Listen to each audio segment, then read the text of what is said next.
convicting us for a reason. Not because he's angry at us, but because he loves us. And he's striving ultimately to see us make heaven our home. But he's also striving to use us while we're walking down here on earth. So we've got to move beyond self. And you look at Exodus 25 and 22. He says, there I will meet thee.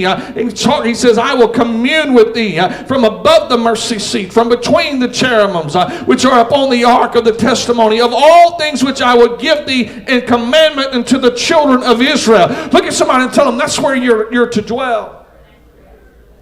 See, it was in the wilderness that the high priest would enter into that holiest of holies once a year. And when you read, and you can go back and study in your own time, but in Leviticus 16, you can go in about verse 23 and down through, I think it's 32. You can read it all for yourself. But the entirety of that chapter would lead you in the same direction. But it seems as though that the priests would step to that altar of incense. And here at this altar of incense, he would begin to remove the myrtle. He would begin to remove the breastplate and the ephod and the blue robe and the breeches. And he would just simply leave on the white robe. And that would leave him in just simply pure white linen.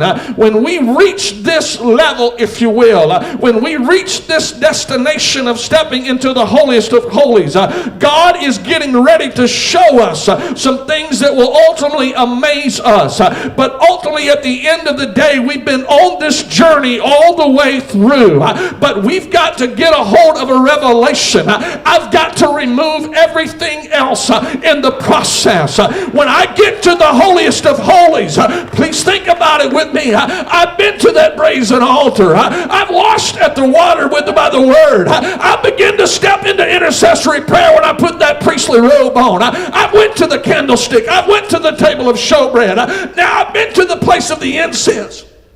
But now I'm getting ready to move to a whole new realm and a whole new dimension.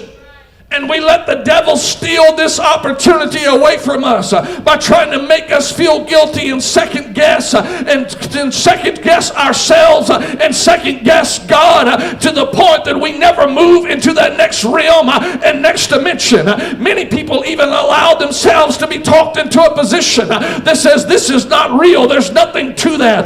It's just simply speaking in tongues and that's all, and feel the goosebumps running up and down our spine. But I want to remind us here just for a moment, when we remove everything else and we've laid everything else in that holy place and we've been to every other position, now we're ready to step into the presence of the Shekinah